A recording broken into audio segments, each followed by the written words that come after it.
Shalom Bapak Ibu Saudaraku yang terkasih di dalam Tuhan. Pada hari ini kita akan bersama-sama merefleksikan kebenaran firman Tuhan dengan tema gereja yang sejati.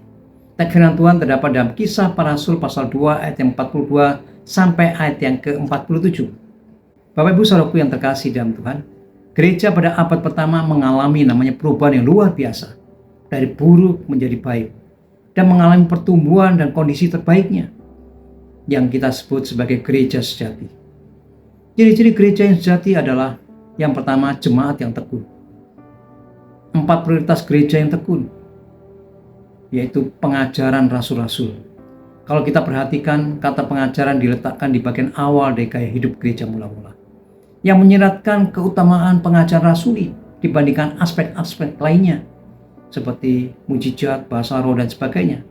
Karena pembelajaran Alkitab pada pondasi gereja. Yang selanjutnya, persekutuan. Kata koinonia adalah persekutuan yang paling berbagi. Kata koinonia adalah persekutuan yang saling berbagi, dan mereka komitmen terhadap satu sama lain. Hal ini menunjukkan komitmen mereka kepada Kristus. Kita tidak dapat bertumbuh sebagai seorang Kristen tanpa persekutuan. Kita tidak bisa bertahan sebagai orang beriman tanpa persekutuan. Jangan pernah meyakinkan orang tidak percaya datang ke gereja kalau tanpa ada persekutuan. Yang selanjutnya ada pemecahan roti.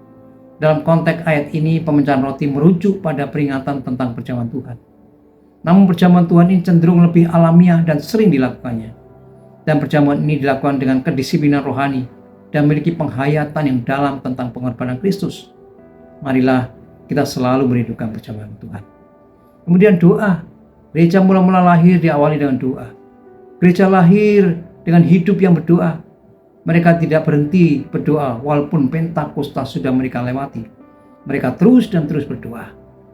Marilah kita terus berdoa dengan tekun untuk gereja kita. Kemudian ciri-ciri gereja yang sejati yang kedua adalah jemaat yang menghormati Tuhan. Rasa takut timbullah pada setiap mereka.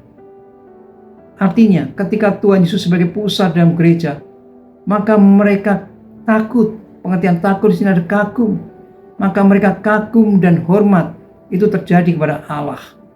Karena gereja dibangun berdasarkan ajaran para rasul dan tanda-tanda mujizat, itu dapat meneguhkan iman mereka. Kemudian ciri-ciri gereja yang sejati yang ketiga adalah jemaat yang menjadi kesaksian.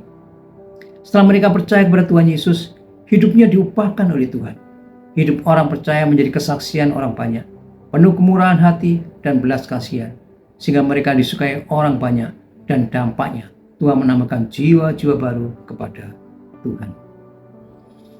Sebagai penutup refleksi kita pada hari ini, gereja yang sejati adalah jemaat yang tekun, jemaat yang menghormati Tuhan, jemaat yang menjadi kesaksian sehingga disukai semua orang.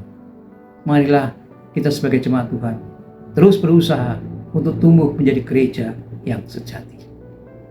Amin. Tuhan Yesus memberkati Bapak Ibu semua.